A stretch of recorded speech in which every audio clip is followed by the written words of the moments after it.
Hi hello friends, ನಾನು ನಿಮ್ಮ Shivraj from Shivraj ಕೆಟೆಕ್. Friends, ಇವತ್ತಿನ ಈ ವಿಡಿಯೋದಲ್ಲಿ ನಾನು ನಿಮಗೆ ಏನು ತಿಳಿಸ್ಕೊಡ್ತೀನಪ್ಪ ಅಂತಂತಂದರೆ, ಕಾರ್ಮಿಕರ ಇಲಾಖೆಯಲ್ಲಿ ನೀವು ಅರ್ಜಿ ಹಾಕಬೇಕಪ್ಪ ಅಂದರೆ, ನೀವು ಕಾರ್ಮಿಕರ ಇಲಾಖೆ ಥ್ರೂ ಕಾರ್ಮಿಕರ ಕಾರ್ಡ್ ಮಾಡಿಸ್ಕೋಬೇಕಾದ್ರೆ, ಕಾರ್ಮಿಕರ ಕಾರ್ಡ್ಗೆ ನೀವು ಅರ್ಜಿ ಹಾಕಬೇಕಾದ್ರೆ ಎಂಪ್ಲಾಯ್ಮೆಂಟ್ ಸರ್ಟಿಫಿಕೇಟ್ ಉದ್ಯೋಗ ಪ್ರಮಾಣ ಪತ್ರ ಬೇಕಾಗುತ್ತೆ. ಆ ಉದ್ಯೋಗ ಪ್ರಮಾಣ ಪತ್ರದ ಫಾರ್ಮನ್ನು ಯಾವ ಥರ ತುಂಬಬೇಕು ಎಂಬುದನ್ನು ಈ ವಿಡಿಯೋದಲ್ಲಿ ಸಂಪೂರ್ಣವಾಗಿ ತಿಳಿಸ್ಕೊಡ್ತಾ ಹೋಗ್ತೀನಿ. ಅದಕ್ಕಿಂತ ಮುಂಚೆ ನೀವಿನ್ನು ನಮ್ಮ ಯೂಟ್ಯೂಬ್ ಚಾನಲ್ಗೆ ಸಬ್ಸ್ಕ್ರೈಬ್ ಆಗಿಲ್ಲ ಅಂದರೆ ಕೆಳಗಡೆ ಕಾಣ್ತಿರ್ತಕ್ಕಂತಹ ರೆಡ್ ಕಲರ್ ಸಬ್ಸ್ಕ್ರೈಬ್ ಬಟನ್ ಮೇಲೆ ಸಬ್ಸ್ಕ್ರೈಬ್ ಮಾಡಿ, ಹಾಗೆ ಪಕ್ಕದಲ್ಲಿ ಬರ್ತಕ್ಕಂತಹ ಬೆಲ್ ಐಕನ್ ಮೇಲೆ ಕ್ಲಿಕ್ಕನ್ನು ಮಾಡಿ. ಸ್ನೇಹಿತರೆ, ಆಫಿಷಿಯಲ್ ಏನು ಕಾರ್ಮಿಕರ ಇಲಾಖೆ ಆಫಿಷಿಯಲ್ ಪೇಜ್ ಏನಿದಿಲ್ಲ, ಅದರಲ್ಲಿ ಎಂಪ್ಲಾಯ್ಮೆಂಟ್ ಸರ್ಟಿಫಿಕೇಟ್ ಟೆಂಪ್ಲೇಟನ್ನು ಕೊಟ್ಟಿರ್ತಾರೆ. ಅಲ್ಲಿ ಹೋಗಿ ನೀವು ಡೌನ್ಲೋಡನ್ನು ಮಾಡ್ಕೊಳ್ಬೋದು. ಇಲ್ಲಪ್ಪ ಅಂತಂದರೆ ಡಿಸ್ಕ್ರಿಪ್ಷನಲ್ಲಿ ಲಿಂಕನ್ನು ಕೊಟ್ಟಿರ್ತೀನಿ, ಅಲ್ಲಿ ಹೋಗಿ ನೀವು ಡೌನ್ಲೋಡನ್ನು ಮಾಡ್ಕೊಳ್ಬೋದು.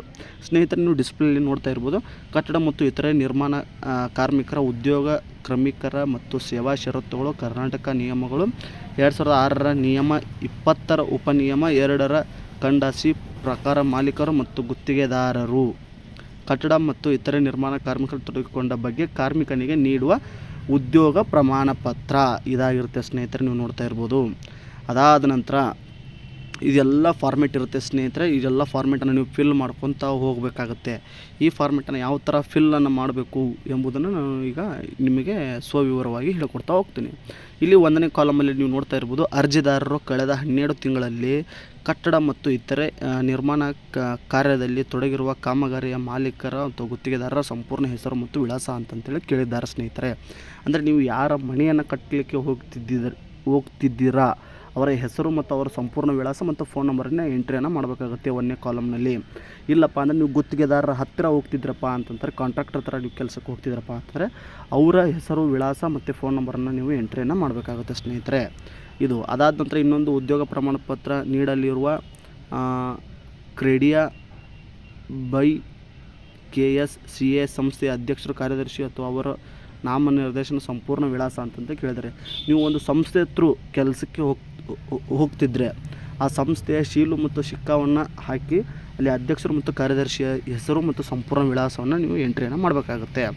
ಅದಾದ ನಂತರ 2ನೇ ಕಾಲಮ್ನಲ್ಲಿ ನಿರ್ಮಾಣ ಕಾರ್ಮಿಕರ ಪೂರ್ಣ ಹೆಸರು ಅಂತೇಳಿ ಕೇಳಿದ್ದಾರೆ. ಆಧಾರ್ ಕಾರ್ಡ್ನಂತೆ ನಿಮ್ಮ ಹೆಸರನ್ನು ಎಂಟ್ರಿಯನ್ನು ಮಾಡಬೇಕಾಗುತ್ತೆ. ನಿರ್ಮಾಣ ಕಾರ್ಮಿಕರ ಕಾಯಂ ವಿಳಾಸ ಅಂತಂತ ಕೇಳಿದರೆ ಆಧಾರ್ ಕಾರ್ಡ್ನಲ್ಲಿರ್ತಕ್ಕಂಥ ಪ್ರಕಾರ ನಿಮ್ಮ ವಿಳಾಸವನ್ನು ನೀವು ಎಂಟ್ರಿಯನ್ನು ಮಾಡಬೇಕಾಗುತ್ತೆ. ಅದಾದ ನಂತರ ನಿರ್ಮಾಣ ಕಾರ್ಮಿಕರ ಹಾಲಿ ವಾಸವಿರುವ ವಿಳಾಸ, ಅಂದರೆ ಉದಾಹರಣೆಗಾಗಿ ಈಗ ನಿಮ್ಮ ಪರ್ಮನೆಂಟ್ ಅಡ್ರೆಸ್ಸರ್ ಬೇರೆ ಇರುತ್ತೆ, ಪರ್ಮನೆಂಟ್ ಅಡ್ರೆಸ್ಸರ್ ಬೇರೆ ಇರುತ್ತೆ, ನೀವು ದುಡಿಲಿಕ್ಕೆ ಬೇರೆ ಊರಿಗೆ ಹೋಗಿರ್ತೀರಿ. ಉದಾಹರಣೆಗೆ ನಿಮ್ಮ ಊರು ಒಂದು ಯಾವುದೋ ಒಂದು XYZ ಅಂತ ಇಟ್ಕೊಳ್ಳಿ, ಮತ್ತು ನೀವು ಇನ್ನೊಂದು ಯಾವುದೋ ಒಂದು ಊರಿಗೆ ABCD ಅನ್ನೋ ಊರಿಗೆ ನೀವು ದುಡಿಲಿಕ್ಕೆ ಹೋಗಿರ್ತೀರಿ. ಆವಾಗ ನೀವು ಕಾಯಂ ವಿಳಾಸದಲ್ಲಿ ನಿಮ್ಮದು XYZ ಅನ್ನು ಹಾಕಬೇಕು. ಹಾಲಿ ವಾಸವಿರುವ ಸ್ಥಳ ಅಂತಂದು ಕೇಳಿದ್ರೆ ಅಲ್ಲಿ ನೀವು ABCD ಹಾಕಬೇಕಾಗುತ್ತೆ. ಇದು ಉದಾಹರಣೆ ಆಗಿರುತ್ತೆ. ನಿಮ್ಮ ಊರ ಎಂಟ್ರಿಯನ್ನು ನೀವು ಯಾವ ಥರ ಕೆಲಸ ಮಾಡ್ತಿರ್ತೀರಿ ಏನು ಎಂಬುದನ್ನು ನೀವು ಕರೆಕ್ಟಾಗಿ ಎಂಟ್ರಿಯನ್ನು ಮಾಡಬೇಕಾಗುತ್ತೆ ಸ್ನೇಹಿತರೆ. ಹಾಗೆ 3ನೇದಾಗಿ ಕಾರ್ಮಿಕನು ಕಾರ್ಯನಿರ್ವಹಿಸಿದ ಕಾಮಗಾರಿ ಪ್ರಾಜೆಕ್ಟ್ನ ಹೆಸರು, ಸ್ಥಳ ಮತ್ತು ಸರಾಸರಿ ದಿನಗೂಲಿ ಅಂತೇಳಿ ಕೇಳಿದ್ದಾರೆ ಸ್ನೇಹಿತರೆ.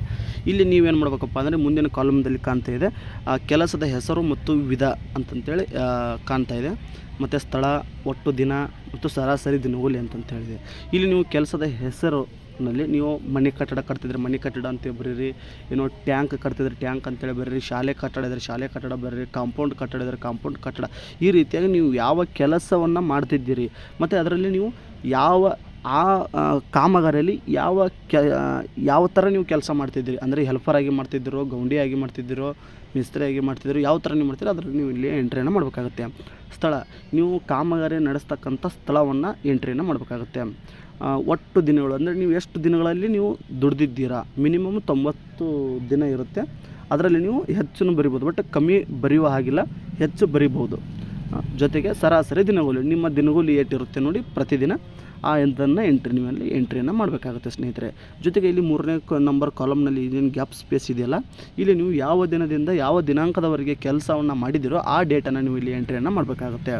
ಅದಾದ ನಂತರ 4ರಲ್ಲಿ ವಯಸ್ಸು ಅಂತಂತ ಕೇಳಿದ್ದಾರೆ. ಆ ವಯಸ್ಸು ಅಲ್ಲಿ ನೀವು ನಿಮ್ಮ ಆಧಾರ್ ಕಾರ್ಡ್ ಪ್ರಕಾರನಂತೆ ವಯಸ್ಸನ್ನು ನೀವು ಎಂಟ್ರಿ ಮಾಡಬೇಕಾಗುತ್ತೆ, ಲಿಂಗವನ್ನು ಎಂಟ್ರಿ ಮಾಡಬೇಕಾಗುತ್ತೆ. ಅದಾದ ನಂತರ ನಿಮ್ಮ ಆಧಾರ್ ಕಾರ್ಡ್ ಸಂಖ್ಯೆಯನ್ನು ಎಂಟ್ರಿಯನ್ನು ಮಾಡಬೇಕಾಗುತ್ತೆ.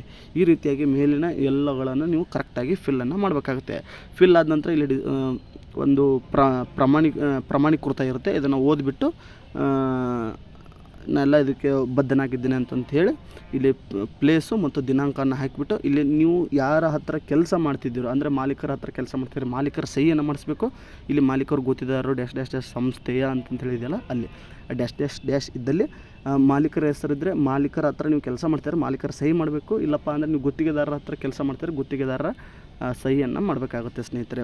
ಈ ರೀತಿಯಾಗಿ ಈ ಫಾರ್ಮೆಟನ್ನು ಫುಲ್ಲಿ ತುಂಬೋದು ಆಗಿರುತ್ತೆ ಸ್ನೇಹಿತರೆ.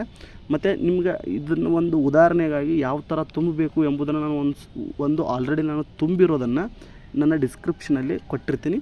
ಹೋಗಿ ಡೌನ್ಲೋಡನ್ನು ಮಾಡಿಕೊಂಡು ಯಾವ ಥರ ತುಂಬಬೇಕು ಎಂಬುದನ್ನು ಕ್ರಾಸ್ ಚೆಕ್ ಮಾಡಿಕೊಂಡು ನೀವು ತುಂಬಿ ನಿಮ್ಮ ಕಾರ್ಮಿಕರ ಸರ್ಟಿಫಿಕೇಟಿಗೆ ನೀವು ಅಪ್ಲೈಯನ್ನು ಮಾಡ್ಬೋದಾಗಿರುತ್ತೆ. ಇದರಲ್ಲಿ ಏನಾದರೂ ಒಂಚೂರು ವ್ಯತ್ಯಾಸ ಆಯ್ತಪ್ಪ ಅಂತಂತಂದರೆ ನಿಮ್ಮ ಕಾರ್ಮಿಕರ ಕಾರ್ಡ್ ರದ್ದಾಗೋ ಚಾನ್ಸಸ್ಸು ಇರ್ಬೋದಾಗಿರುತ್ತೆ ಸ್ನೇಹಿತರೆ. ಈ ವಿಡಿಯೋ ನಿಮಗೆ ಇಷ್ಟ ಆಯ್ತು ಅಂತೇಳಿ ಭಾವಿಸ್ತೀನಿ.